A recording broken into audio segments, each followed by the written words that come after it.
What's up, Shred Sexies? Welcome back. Death to the Fingers. Saw this term on Twitter, enshittification. I think it's when you take a product and you basically take like a pretty decent product and you kind of spruce it up, visually or whatever it is, some meaningless augmentation. But the underlying program suffers, you know what I mean? So it actually sucks more than when they bought it and they're like, yeah, no, we're going to make this into the best platform ever. And then it actually sucks. That's enshittification. You get to see it too on social media all the time. Like the quality of the experience has gone down massively. They don't care anymore. They're just like, oh, give us money for this check mark that's totally meaningless. And then, it's like a blood sport for trying to get any eyeballs on what you're doing, and 90% of it's just rage bait in one form or another. So it's just hilarious. But all the intellectual minds, all the sort of like more peace-loving intellectuals, they fled the platform. They're like, I think I'm just going to go back to books. Or they're hiding out somewhere else, or they have their own private groups now, which is probably more likely because people have siloed massively in terms of their politics, which sucks.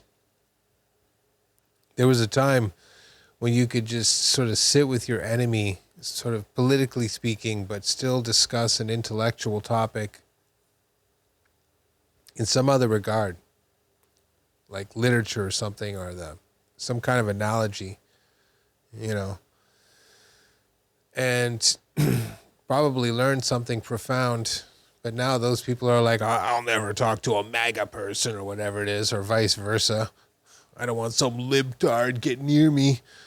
And so that ridiculous political divide is stop the discourse, where you're like, yeah, but this particular topic here on Sun Tzu, the thing that matters. You could be like, yeah, I never thought about that. And then all of a sudden a chain of ideas gets going off. It's unfortunate, like sometimes opposites attract, in the sense that the thing that they're interested in is what keeps the friendship going, you know what I mean? But as people, they're kind of the polar opposites. But on this one particular topic, they just works well. And we've kind of killed that. I think it's just to further atomize society, destroy the family, destroy those types of relationships. Those things usually form between men. I'll let you fill in the blanks there. Things like TikTok, which are kind of blowing up, like the Zoomer Waffen over there.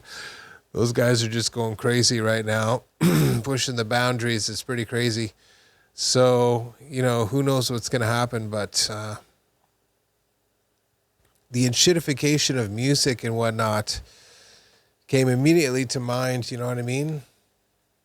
I was thinking we have like these super hot chicks, and it was crazy. I was watching this Sabrina Carpenter footage on the Twitters, and the stuff that she was doing, I'm just like, look, I'm no prude and whatnot, and, you do you, I guess. I'm trying not to be overly critical here, but I thought I was a little over the top for the audience myself, you know what I mean? And somebody made like a compilation / montage of this one particular signature move or whatever. And it's pretty provocative, like whatever. It's up to the parents kind of thing. But I mean, the saddest part is that's part of our world now. You know what I mean? That's sad. I was into Heart when I was that age, and I was in love with the Wilson sisters. You know what I mean? Like any teenage boy that was into music and stuff, and I love their music. Love that first the fourth album really, but the first a big one of the '80s or whatever it was, and yeah. I just had this huge crush on them, but they were rock stars and stuff like that. They weren't doing that kind of stuff. They were sure being in videos and stuff like that, and they were equally cheesy, you know what I mean? But there was a certain level of innocence to them, you know what I mean? It was like, yeah, okay, people wore skimpy clothing, that's true, but then they weren't sort of acting out this, scenario in front of 10,000 fans that leaves little to the imagination. That's the enshittification of music right there. You know what I mean? It's not about like a great tune and then that artist developing on the road and just perfecting the craft of doing the performances and stuff like that, putting together a tight band and just knocking it out of the park. I remember going to Canada's Wonderland and we saw Don McLean and we saw John Denver and there was another one in there too. I can't remember. But the one thing I remember about all these bands, even though at the time I was just like, oh my God, really? But where they were all like insanely tight and awesome. You know what I mean? Like studio level, nail it. Just every song. Perfect. It was just crazy. Same thing happened way later. I was at a Michael Bolton concert. Somebody gave me a ticket. I was just like, all right, I'll go. And I was like, oh my God. I actually saw another band there that was really killer called the Philosopher Kings. This is back in their early career. And they were killer. Knocked it out of the park. Super killer band. And then Michael came out and just absolutely rocked it. I mean, we were in the nosebleed section, so people down by the main stage and stuff like that were little dots to us, but this dude could sing. The band was absolutely perfect. The drummer was a monster. I was just amazed at some of the moves he was throwing down. He snuck them in there too, like a true professional, you know, like playing with a guy like Michael Bolton. You're not allowed to do like the Rush solo. So he's like doing these really psycho sort of jazz rolls, you know what I mean? And cymbal work. I'm just like, and that was a cool thing. He had about like, I don't know, 10 or 12 cymbals and crashes or whatever else. And he knew how to use all of them perfectly to get all the sounds. So really fantastic drummer. I'll never forget it, obviously. So amazing.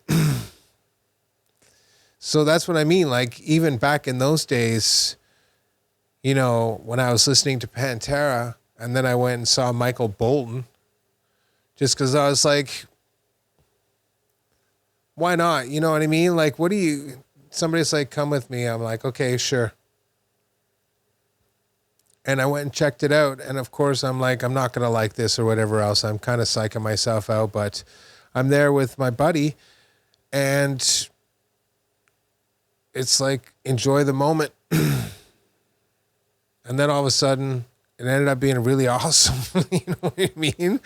And I was just like, damn. So that's the thing is, and there was a band too. There were people playing solos, like the drummer and stuff like that. There was the bass solo, and really it was bass guitar and the drum solo kind of all melded into one piece. It was really good. You know what I mean? And there was another one where they did keyboards. It was great. So that doesn't exist anymore. Now it's Sabrina Carpenter and her troupe of dancers basically doing their thing, whatever, grinding on the catwalk or whatever it was. It's just, it doesn't make sense anymore. You know what I mean? It's like, you want to do the tween music or whatever it is. It's like iCarly, but then all of a sudden, you know, it cuts to like a really adult scene. You know what I mean? Or something like crazy like that. That's what it's like. And it's true, you know, like somebody was mentioning it. They go through like this little stage where they get whatever into acting and whatnot, and they're playing on TV or they're doing the streaming stuff, maybe movies, and then all of a sudden transition over here to music, and then all hell breaks loose, you know, and there's a whole string of them kind of situation that can actually prove the point. Right? So that's a little weird. You know, I guess who knows? Who knows what's going on there, but it's a pretty strange set of circumstances, that's for sure. It's like a pipeline that keeps producing the same result over and over and over again. If you really want to go back, it's like at least into like the 80s, starting with like Debbie Gibson and Tiffany and stuff, and then just kept going. And they kept getting bigger, like Britney Spears and Christina Aguilera. And then you had girl bands, you know, like Destiny's Child and then Beyonce and stuff. Like, of course, that spawned like a whole subset over here with TV and stuff where they're like what they call the triple threat. So they can act, they have musical talent and stuff like that, or whatever the third one is, who knows. There's thespian. But you know what I mean? They got big dreams and stuff like that, and there's some stuff going on over there, so that's their way into the industry. And then it's just from there they just kind of ramp up, like I said, to get into music, and then it just turns on a dime. And then one day it's just like, I'm all grown up now. I'm 18, I'm all grown up now. And it just, you know what I mean? I'm just like, wow, the transition is just so in your face. Miley Cyrus is like that. Just like the girl playing bluegrass and stuff and I Love America. All of a sudden, and then it's a Wrecking Ball. You know? It's just like, what the hell happened here, boys? So, and you can see that's true about everything, you know, like the slow creep, if you will, of the enshittification of stuff, where it's more about pumping out product than it is actually about the creative endeavors. There was a time where we didn't really care that much, like if your material sounded like super, super awesome or whatever it is. And listen, I've been messing around with it and I'm trying to make mine sound nice and clean and stuff. And that's definitely a goal that I have, but it shouldn't be a limiting factor. I've released tons of music that sounds absolutely awful. You know what I mean? Like, it's all part of the process. As you keep doing more releases, obviously you're going to be like, I want to do better jobs every time I keep releasing this stuff so that people can enjoy the music as I heard it in my head, whatever, more clearly. I don't know. But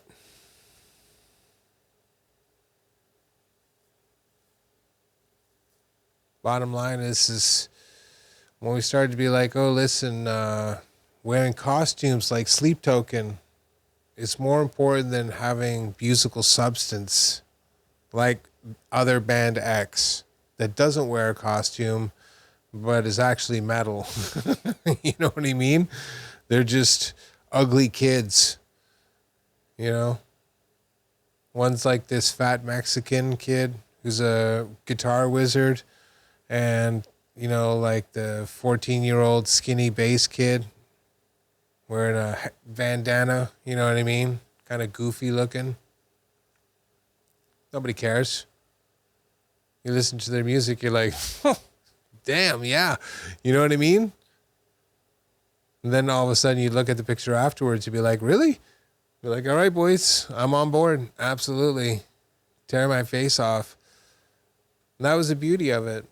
Sometimes you didn't need a picture at all. I never bought magazines and stuff like that or whatever it was to like check out metal bands and stuff like that. I was always more of a go to the music store and look at the album covers, right? Obviously, I don't know, is that, again, enshittification. Notice back then there was like a real aesthetic with respect to creating an atmosphere in terms of your band, you know what I mean? And the music around your album cover. And that was a big deal. And then we just kind of threw that out the window. Like I saw one recently that was like a picture of one of those plastic lawn chairs just up on like a little grassy knoll with a hedge behind it. That's it. It's kind of like a shitty Polaroid. Oh boy. Right. Now there are good album covers coming out all the time. You know what I mean? That's not to diminish it, but that's what I mean. It's hard to find. Like the thing is I guess what I want to say is, in the older days, every band that got a record deal or was getting promoted or whatnot was really good. You know what I mean? With a few exceptions, they're just the creme de la creme and really good. Worthy of putting out some music and all the rest of that stuff. And then all of a sudden, as production value went up, talent went down. So you could take a way less talented band, but have a really, really tight production sound. And then all of a sudden, you start to get into like power punk and pop punk and stuff like that. Now listen, there's some good exceptions there too, but you know what I mean? Nobody knows the band Cave In, but they all know Sum 41. And that's unfortunate. Or Classic Case is another one, just absolutely smoking, sort of what I call dark punk. Just a little sprinkling of metal-ish, but filled with melody and stuff like that, just fantastic. But they all know, Simple Plan or something, or Blink 182, and they've got good music too, you know what I mean? I'm not trying to disparage those bigger bands. They have great music too, but when you're talking about like this style of music really sort of bringing something new to the table, that's the band I want to hear, because it's also good. And if we'd given them $100,000 to produce an album, it would have come out sounding like, the next Killing Joke or something like that, and not just this sort of, underground EP-ish. Because, we think this makes more money, and that creates enshittification. The idea that, this, instead of just opening up, the marketplace to all the ideas and seeing which one does the best, and they're like, we like this right now, and they're like, well, would you like something kind of like that, or do you want something different? You see what I mean? It's a series of decisions, and that's just it. Where the people in the background are supposed to come in is you can read those trends. You'd be like, well, we're putting this out, and that seems to be really popular, but if we do another one, it'll just kind of like drag this one down because this will start competing with it. So if we start over here where these two things are kind of complementary, who knows? And then just have your finger in many pies when it comes to different music styles. How hard's that? But no. It's about,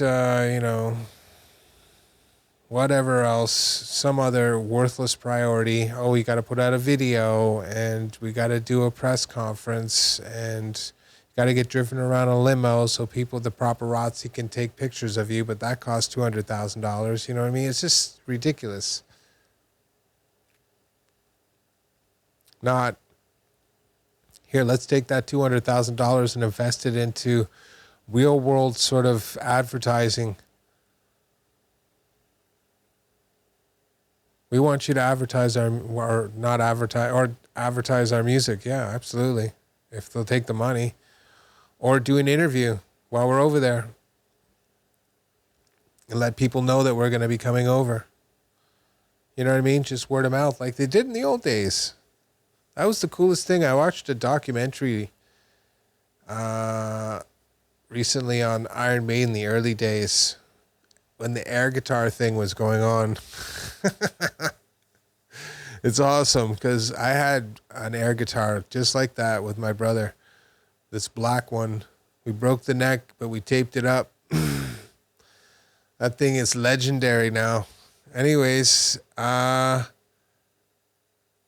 doing all that kind of stuff, and people would just, travel to where the band was playing and stuff like that and go check it out. Now, listen, it's a lot easier to do that stuff now because there's so many more venues, and plus you can get sound solutions that make it so much easier to do something like that if you're interested in doing it. And that's just it. Music, the actual outside the real world stuff died. You don't see musicians playing at coffee shops or coffee houses or doing too many gigs at the bar and stuff like that. Of course, the bars are dying because they're like, oh, we're just doing dance music, but it's just nobody wants to do that anymore. It's filled with people you don't want to hang out with.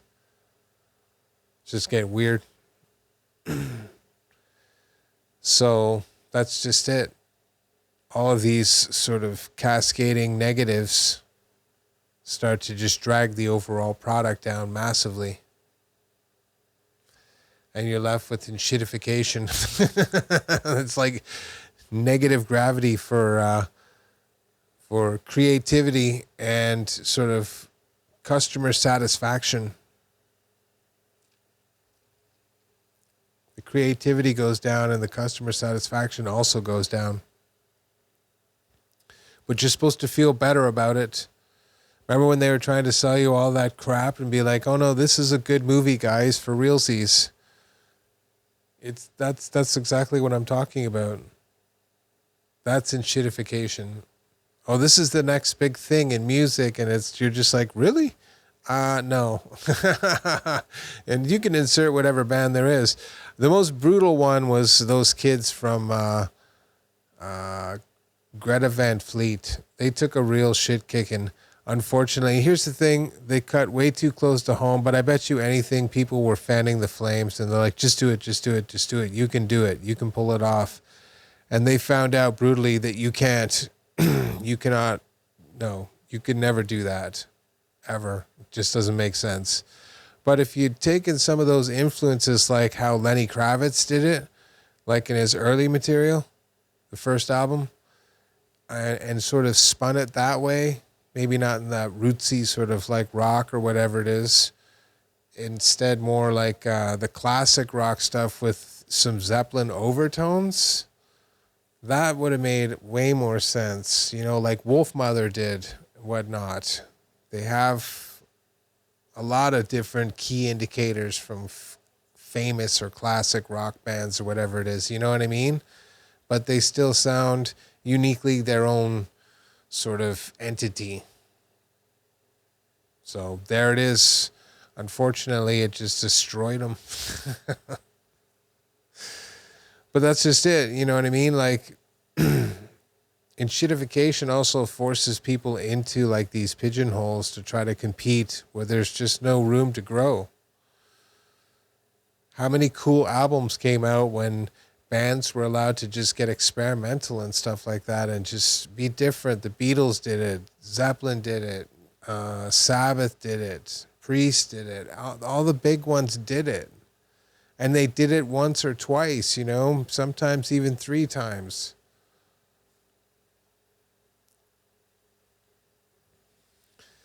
That's just it.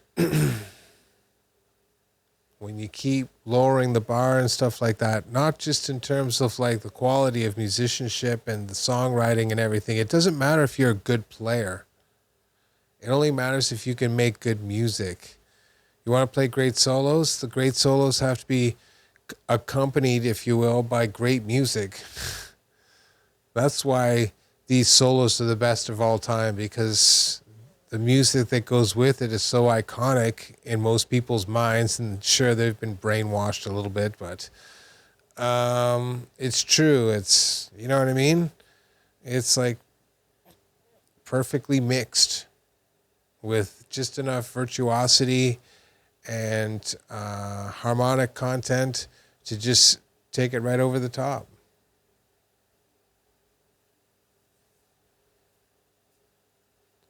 So that's what I'm talking about. You can expect to see more of this stuff.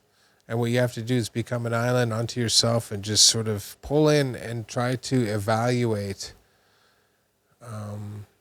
how you can combat this sort of the nothing. That's what it is. It's the nothing from the never-ending story. It just gobbles up all of Fantasia. It kills off the real creativity and replaces it with this emptiness of the AI void.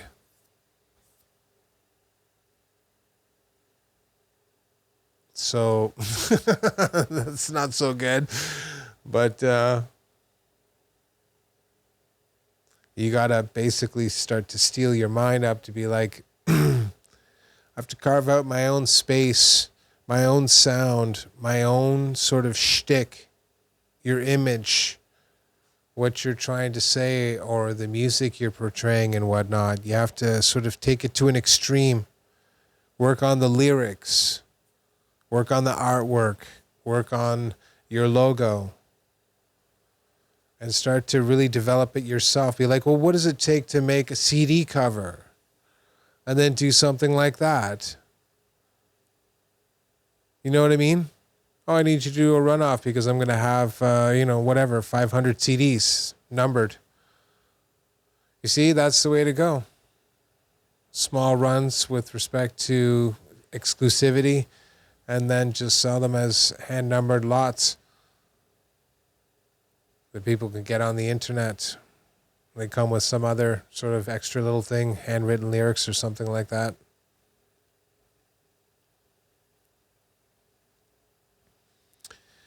That's the that's the thing, is you can fight back against enshittification if you just exert creativity. It puts up the wall again, and the nothing is stopped. It's because we keep retreating, thinking, okay, well, we'll just go back a little bit further over here. But eventually there is no more over here, because the nothing is closing in from all sides. It's not just coming at you from the front. That's just the one you notice right now. It's coming at you from behind too, right? So eventually there is no more ground to give. You have to plant and effectively be, what do I have to do? Instead of selling your book on Amazon or whatever, which you might have to do, you sort of see what it would take to be able to get the book out for yourself, get it bound, get it printed, how many pages that would be, how many books you'd need to sell to break even, and then how much to make a little extra to be able to do something else, turning it into something real, designing the cover, etc., etc., etc. And so that's the key sort of consideration for the future, to, again, combat this enshittification by exerting a certain measure of creative control over every product. Every little bit of it is a part of you. It's not just some, whatever soulless thing. It's good enough for a YouTube thumbnail. You know what I mean? But it's not good enough for your art. So that's what I mean. If I spend 2 years mixing the music, I want the artwork to be something that's going to be pretty cool and representative too. And so on and so forth. And that's what you have to do too, is start to record your own music, start to mix it, start to work on your presentation skills, start to think about a website, start to build up a library, reach out to other people, build smaller communities, decentralized really, and hope for the best, because honestly, it's going to be pretty grim in 2026. Let's just be very real. It's going to be very grim in 2026. Right, there's my video. I don't know how it turned out. I tried to keep it to the music, but I may have failed at the end there. Thanks for joining me. We'll see you in the next one.